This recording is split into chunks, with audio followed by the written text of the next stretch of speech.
Hey, bonjour à tous. Bienvenue sur ma chaîne. Merci de liker ou de partager et de prendre le temps de regarder. Ça me fait vraiment plaisir. Petite vidéo aujourd'hui, on va commencer avec NHL 2019. En partant, je vais déjà répondre à votre question parce que je sais que vous allez me la poser. Pourquoi NHL 19 et non NHL 2020? Ma réponse est très simple. J'aime pas personnellement le gameplay du 2020. Je trouve qu'il fait trop arcade au niveau des paramètres de jouabilité. Même après avoir essayé une multitude de changements pour essayer de faire en sorte que ça ressemble plus au 2019. Pour moi, je trouve que ça n'a pas été concluant. Mais ça reste une opinion personnelle. C'est pourquoi je continue toujours de jouer au 2019. Alors, et voilà. C'était la question que je réponds avant que vous me la posez. Euh, Petite présentation de mon mode franchise sur NHL 2019. Alors, on va commencer comme ceci. Je suis rendu à la saison 2026. J'ai commencé la carrière de mon mode DG avec les Islanders de New York. Et à cause que le propriétaire désirait un déménagement, j'ai déménagé l'équipe à Québec. Et c'est maintenant les Islanders de Québec. Alors, on va commencer avec les lignes. Je vais vous présenter les lignes de mon équipe de la Ligue nationale. Alors, pour l'instant, ça ressemble à ceci. Je vais vous présenter les joueurs un par un. Puis ensuite de ça, ben, vous me direz ce que vous en pensez. Alors, pour commencer, à ma première ligne, on va commencer avec mon joueur de centre qui est mon capitaine. Maxime Kouloumen, qui est un attaquant élite. C'est un fabricant de jeu. Rendu à 25 ans maintenant. 91 overall, a des stats incroyables. C'est pourquoi c'est le capitaine de mon équipe depuis maintenant 4 saisons. Très fier de ça. Alors c'est un attaquant élite moyen. Toujours possibilité de monter encore plus haut. Avec 91 overall général, excellent. Maintenant, on va y aller avec mon allié droit, qui est un franchise player que j'ai réussi à avoir là, en échange de. Je me souviens pas trop contre quoi je l'ai échangé, mais j'ai réussi à acquérir ce joueur-là que j'ai signé 8 ans. Très fier. Alors, Brian Drummond, qui est un attaquant de première ligne, franchise player à 96 d'overall. Et c'est un attaquant de puissance. Très, très, très important, les attaquants de puissance. On en veut, on en a besoin. Et maintenant, mon joueur à l'aile gauche sur ma première ligne, qui est un autre franchise player, mais que lui commence, il a 19 ans seulement, 87 d'overall déjà, attaque en première ligne, et c'est un franc-tireur. Alors sur ma première ligne, j'ai un franc-tireur, un fabricant de jeu et un attaquant de puissance. C'est une combinaison excellente. Alors Aiden Jocelyn, franchise player, voici ma première ligne. Maintenant, ma deuxième ligne, nous avons au centre Anthony Beauvillier, qui est un joueur de centre, qui est un attaquant polyvalent, que j'ai réussi à faire monter quand même assez haut en overall général parce que c'est un joueur que j'utilise beaucoup. Euh, Très bon joueur, toujours là au bon moment. Infériorité numérique comme avantage numérique, c'est un excellent joueur. Rendu à 29 ans, 90 overall général, c'est excellent. J'ai rien de négatif à dire. Ce joueur-là est exceptionnel. Il va rester probablement avec mon équipe jusqu'à la fin de sa carrière à suivre. Mon attaquant allié droit, qui est un allié gauche par contre, sur la deuxième ligne, c'est Rainer Peterman, qui est un joueur que j'ai drafté, qui est un élite bas, mais qui est rendu à 24 ans, à 84 d'overall général. Très bon joueur, fabricant de jeu également. Rien à dire. Bonne stat. Joue ce qu'il a joué. That's it. Par contre, j'ai supposé avoir un autre joueur ici, Grondstrom, mais par contre, il est blessé malheureusement en ce moment, fait que je vous le présenterai une autre fois. Alors ici, nous avons à l'aile gauche Bruce Henley, qui est également un joueur élite bas que j'ai drafté, qui est rendu à 88 d'overall, âge 24 ans. Alors j'ai quand même une bonne moyenne d'âge, puis les joueurs sont très performants, avec une bonne moyenne générale, une bonne overall. Très fier de ça. Fait que deuxième ligne, une autre bonne ligne d'impact. Très intéressant. Troisième ligne maintenant, Todd Ellis, un autre joueur élite bas que j'ai drafté qui est rendu à 24 ans également, à 84 d'overall. Excellent joueur, excellent fabricant. Il fait des jeux incroyables, capable de jouer autant sur le power play que sur le désavantage numérique. Rien de négatif à dire.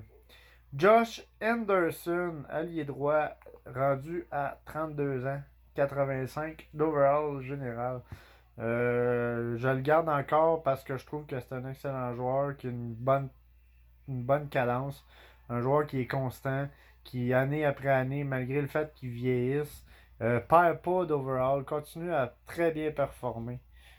C'est pourquoi il est encore dans mon équipe. Et il me coûte pas très cher. Il me coûte 2,8 par année. C'est ridicule pour ce qu'il est capable de faire. Alors, très bon joueur également. J'ai ici Otto Koivula à l'allié gauche, qui est un joueur de 28 ans. Considéré comme un attaquant remplaçant. Potentiel attaquant de top 9. Rendu à 28 ans, 81 d'overall général. Quand même un joueur qu'habituellement j'utilise sur le quatrième trio. Mais en ce moment, comme je vous disais juste un petit peu avant, j'ai un joueur le blessé, alors c'est pourquoi il a pris la place sur la troisième ligne. Mais habituellement, ce joueur-là est sur la quatrième ligne. Un attaquant de puissance capable de compter des buts avec une très bonne impact au niveau des mises en échec. Assez intéressant. Maintenant, pour ma quatrième ligne, un joueur de centre que j'ai drafté cette année, un élite moyen à 80 overall. Il a 18 ans seulement. Alors, potentiel très élevé, joueur qui va devenir probablement mon deuxième centre ou peut-être même mon premier centre éventuellement. Euh, Continue à le faire évoluer pour qu'il monte rapidement en overall. Très bon joueur. Maintenant, à l'aile droit, nous avons Christian Baxman, qui est un joueur d'attaquant polyvalent que j'utilise plus souvent sur les désavantages numériques que le power play, bien évidemment. Très bon joueur en désavantage numérique, capable d'aller préserver la rondelle, capable de vraiment être s'imposer physiquement. Vraiment très intéressant. Joueur de quatrième ligne, 23 ans seulement. A pas terminé de monter, un potentiel de top 6. Alors, à suivre. Et ici, j'ai un joueur de substitut qui habituellement joue dans mon club école que j'ai décidé de faire monter pour la simple et unique raison, encore une fois, que j'ai un blessé. Alors, ce Mathias Laferrière, rendu 26 ans, son potentiel, c'est un attaquant infériorité numérique, 77 d'overall. C'est pas le meilleur, mais c'est un joueur qui est quand même très intéressant. Alors, à suivre. On va aller au niveau de la défense maintenant. Défensivement, nous avons ici, oups, excusez-moi, la défense. Alors, mon premier défenseur, Marek Vilicevic, 91 overall, élite moyen, def top 2. C'est un excellent joueur en défense, défenseur offensif. Il est extrêmement rapide. Il a de très belles mains. Vraiment, là, c'est mon meilleur défenseur. C'est lui qui va être là pour longtemps. 23 ans seulement. Très fier de ce joueur. Ensuite de ça, nous avons Noah Thompson qui est rendu à 89 d'overall et il a 26 ans. Il est considéré Def Top 4 élevé. Des statistiques incroyables et également capable de s'imposer très fortement au niveau des mises en échec. Ici, maintenant, deuxième ligne défensive, nous avons Boyd Wild, 26 ans, 89 d'overall, également défenseur top 4 élevé. Non, moyen, excusez-moi. Très très bon joueur physiquement lui aussi, capable de compter beaucoup de buts. Déjà de très bonnes stats depuis qu'il joue avec l'équipe. C'est excellent, c'est un joueur qu'on a drafté. Aucun regret. Kari Laxonen, également un joueur que j'ai drafté qui est un élite moyen, def top 4, un défenseur pur, un excellent défenseur pur. Il manque un petit peu de patin et d'équilibre, il n'est pas très élevé en patinage, mais quand il vient le temps de s'imposer physiquement, il est excellent. Alors ici, Owen Chuko sur ma troisième ligne défensive, on a un défenseur élite bas, def top 4, 87 d'overall. Un autre joueur que j'ai drafté, dont je suis très fier, que j'ai signé pour 5 ans. Alors, à suivre. genre de joueur que je peux mettre sur n'importe quelle ligne et va faire le travail. Défenseur pur, lui également. Et ici, Sacha Borch, qui est un autre défenseur que lui, j'ai acquis par un échange, par contre. Def Top 4, 83 d'overall général, 24 ans, joueur excellent, rien à dire. Vraiment, un défenseur offensif qui est également capable de compter beaucoup de buts. Sur ma troisième paire défensive, c'est excellent. J'ai rien à dire. Maintenant, au niveau des gardiens de but, j'ai ici pour l'instant Alexander Grigorenko, défenseur que j'ai pas défenseur, excusez-moi, gardien de but que j'ai fait l'acquisition par un échange. Gardien qui est maintenant rendu élite élevé pour la simple et unique raison que j'ai gagné une Coupe Stanley avec. Quand je l'ai eu, c'était un gardien de but qui était élite moyen.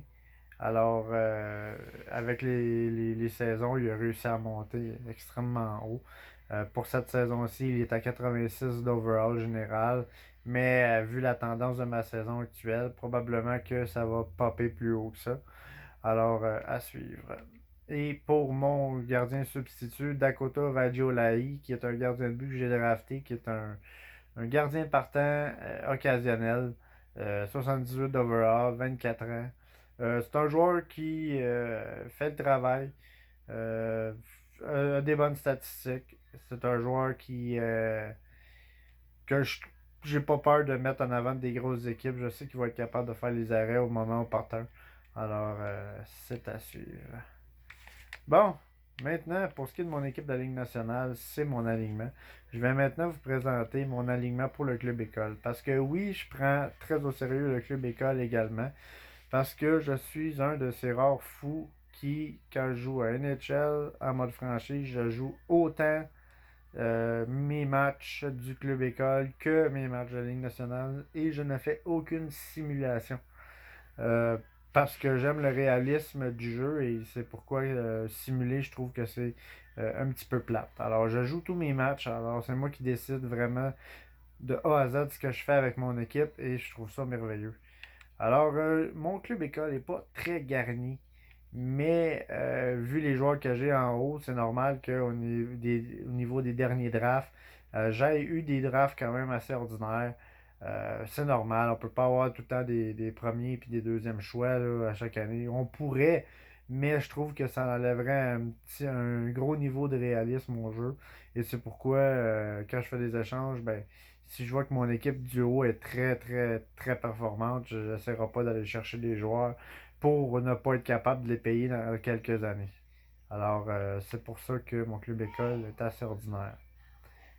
Ici, on a Joseph Quincy à l'aile, 76 overall, attaquant 6e inférieur. Pas très gros potentiel, mais un très bon joueur rendu expérimenté avec le club école.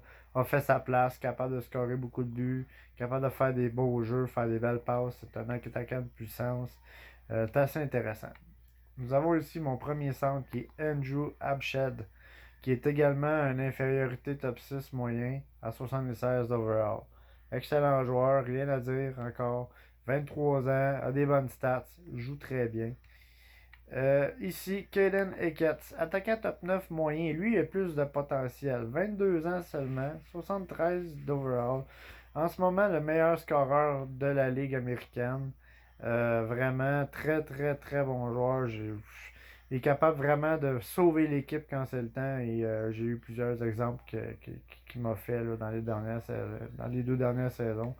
Un joueur que je veux pas me départir puis qui va également prendre la place à un moment donné de d'autres joueurs dans ma grosse équipe. Deuxième ligne maintenant, Club École, nous avons Zachary Tamara au niveau des centres, attaquant top 6 bas.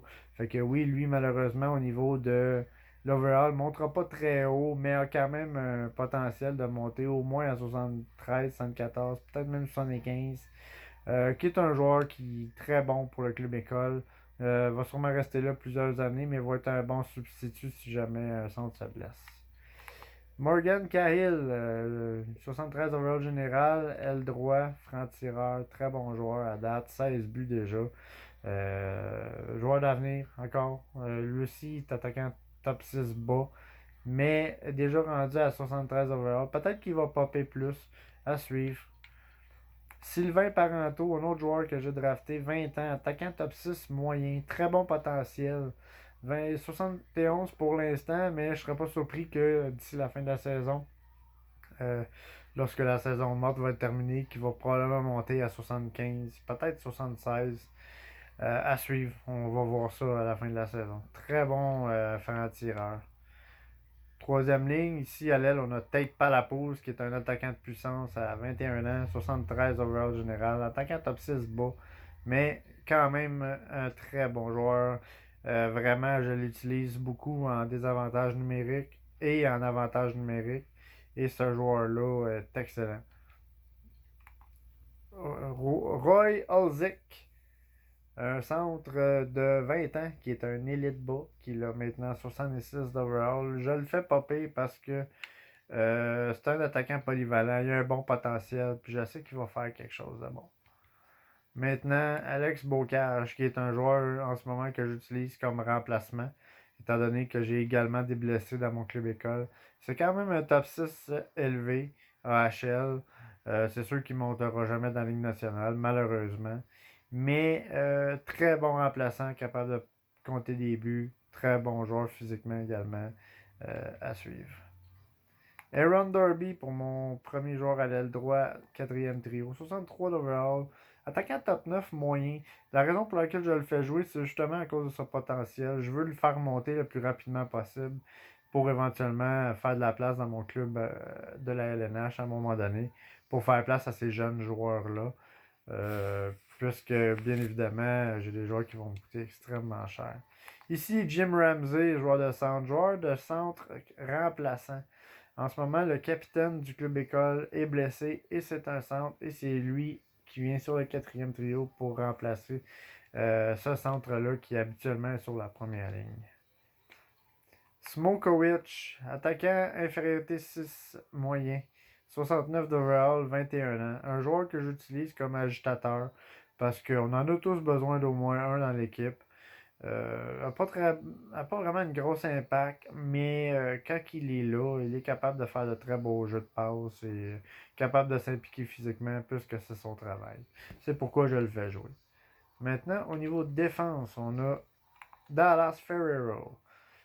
Un def top 6 bas, 77 d'overall, très bon. Défenseur polyvalent, que j'utilise souvent comme remplaçant. Ensuite, Matthew Hill, 77 d'overall général, 25 ans. Un septième défenseur. Très bon également. Extrêmement grand. Très, très massif. Très bon pour les mises en échec. Défenseur peu. J'adore ce joueur-là. Je l'utilise régulièrement. Si j'ai des blessés dans mon gros club, je le monte plus haut. Dawson Barto, 26 ans, 76. Joueur que j'utilise en attendant que mes jeunes défenseurs soient prêts à être signés pour les recrues que j'ai draftées. Pour l'instant, il fait un très bon travail. Leighton Moore, défenseur offensif, qui est un def top 6 bas. Un autre bon petit joueur rapide que j'utilise régulièrement sur l'avantage numérique parce que justement, il a un coup de patin incroyable. Capable de faire des belles passes, comme vous pouvez voir, 31 mentions d'aide, très bon à suivre. Nikolainen, un défenseur, septième défenseur que j'utilise comme défenseur de remplacement seulement. Et Christopher Goulas, qui est un 73 overall général, 22 ans, def top 4 bas. La raison pour laquelle je le fais jouer, c'est parce qu'il est def top 4. Il a quand même un potentiel bas, mais il est très bon. Il joue très bien et pas de misère à faire sa place. C'est pour ça que je le fais jouer encore. Maintenant, au niveau des gardiens de but, nous avons ici mon gardien de but d'avenir qui va prendre la place éventuellement de mon Grigorenko dans mon grand club. C'est Artem Zaitsev, qui est un élite moyen gardien de but, 68 overall à 21 ans. Il joue sa première saison en ce moment. Alors, je ne serais pas surpris que d'ici la fin de la saison, après la saison morte, il soit rendu à 74 overall et il va ne faire que monter étant donné que c'est un potentiel élite. Alors, ça, c'est mon gardien de but d'avenir. Maintenant, mon deuxième gardien. 75 overall général. 75 qui est très bon pour un gardien de 21 ans. C'est un partant moyen, très bonne valeur. C'est un joueur qui va éventuellement être mon deuxième gardien dans la Ligue nationale lorsque Velo Ali que j'ai en haut va quitter puisque je vais faire monter celui-ci comme deuxième gardien. Et voilà, c'était la présentation de mes alignements pour mon équipe de la Ligue nationale ainsi que mon club école.